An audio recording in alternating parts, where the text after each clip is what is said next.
Joining teams. We can view our teams using the Teams icon in the sidebar.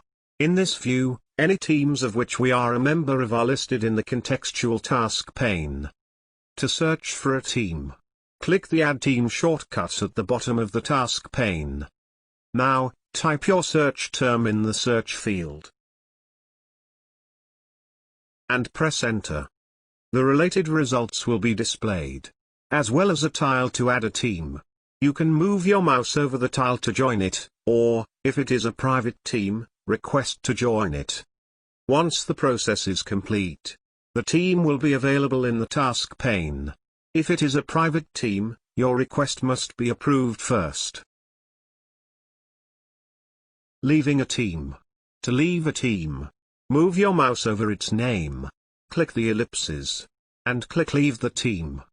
Then, click Leave the team. You will now be removed from the team. Want to know more? Then subscribe to the How To channel and find out how to navigate Office 365.